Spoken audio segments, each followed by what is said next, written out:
नमस्ते दोस्तों, कैसे हैं आप सब। अच्छा एक बात बताओ, यहाँ कितने लोग हैं जिन्होंने इंजीनियरिंग की है? वाह, काफी सारे हैं। और कितने लोग हैं जो अब उस इंजीनियरिंग का इस्तेमाल कर रहे हैं? कोई नहीं? नहीं, कोई नहीं। चलिए, कम से कम मैं अकेला नहीं हूं। हमारे देश में करियर चुनना बहुत आसान है। आप पैदा होते हैं, फिर आप बड़े होते हैं, फिर आप इंजीनियरिंग करते हैं और उसके बाद आप तय करते हैं कि आपको असल में बनना क्या है। मैंने भी यही किया।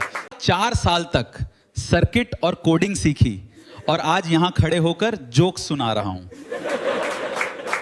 पापा तो अभी भी पड़ोसियों को यही कहते हैं, बेटा अभी रिसर्च कर रहा है। इंजीनियरिंग तो झेल ली, पर मम्मी की शॉपिंग स्किल्स को समझना आज तक मेरे लिए एक पहेली है। मेरी मम्मी दुनिया की सबसे बड़ी इकोनॉमिस्ट हैं।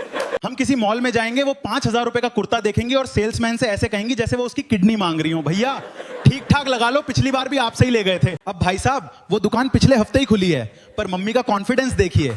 और जैसे ही सेल्समैन मना करता है, मम्मी का ब्रह्मास्त्र निकलता है। वो धीरे से मेरी तरफ मुड़ेंगी और कहेंगी, चल बेटा रहने दे, आगे वाली दुकान पर इससे अच्छा मिल रहा था।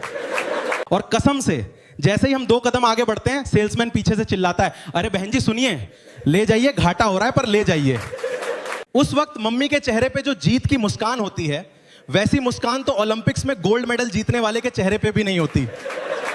और आजकल ये ऑनलाइन शॉपिंग, भाई साहब अलग ही लेवल का स्कैम है। पिछले हफ्ते एक लग्जरी टी शर्ट मंगवाई।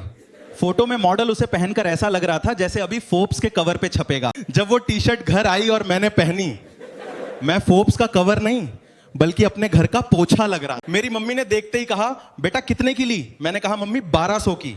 मम्मी ने 2 मिनट तक मुझे ऐसे देखा जैसे मैंने किसी का खून कर दिया हो। फिर बोली, इतने में तो मैं पूरा थान ले आती और तेरे लिए 3 शर्ट सिलवा देती।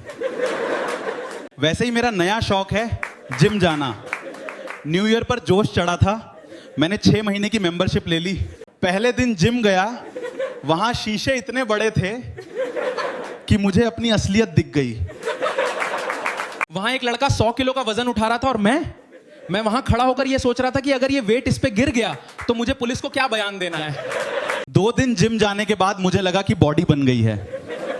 मैंने घर आके टी शर्ट उतार के आईने में देखा। मम्मी पीछे से आई और बोली, ज्यादा हवा में मत उड़, पंखा चला और जाके धनिया ले आ। खैर, जिंदगी में चाहे कितनी भी दिक्कतें हों, बस एक बात याद रखिए, अगर सेल्समैन नहीं बोल रहा है तो मम्मी के साथ जाइए, डिस्काउंट भी मिलेगा और धनिया मुफ्त में भी।